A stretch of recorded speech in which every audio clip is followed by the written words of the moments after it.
কত টাকা বললি? 4 লক্ষ টাকা? হ্যাঁ চাচা, আপনি তো আমার সব সম্পত্তি নিয়ে গেছেন। চাচা আমাকে মাত্র 4 লক্ষ টাকা দেন, না হলে মেঘলার বাবাকে বাঁচাতে পারবো না চাচা। আমি তোর চাচা, বাবার বয়সী একটা লোক আমাকে আমার পরিবার সহ ঘাড় ধরে বাড়ি থেকে বের করে দিয়েছে, মনে নেই? শ্বশুরের চিকিৎসার জন্য টাকা লাগবে, তা আবার 4 লাখ টাকা। মনে রাখিস 4 টাকা পাবি না। রাতুল, মেঘলার বাবা অসুস্থ অবস্থায় হাসপাতালে ভর্তি আছে, মৃত্যুর সাথে পাঞ্জা লড়ছে। দেখ আমি তোকে রিকোয়েস্ট করছি, আমাকে মাত্র 4 লক্ষ টাকা দে। অপারেশনটা না হলে বাঁচাতে পারবো না ভাই, তুই আমার বন্ধু। তোর মতো একটা ছোট লোক কিভাবে আমার পাশে বসে? ওঠ ওঠ ওঠ।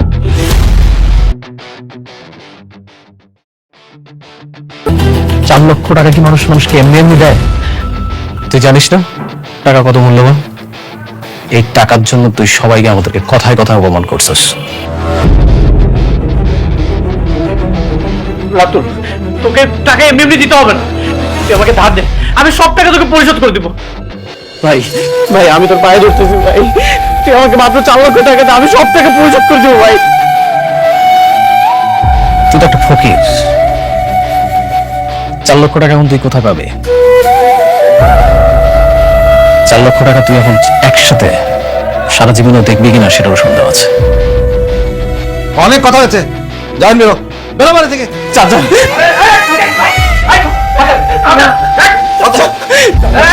চাচা মাত্র 4 লক্ষ টাকা, তাহলে মেঘলার বাবাকে বাঁচাতে পারবো না।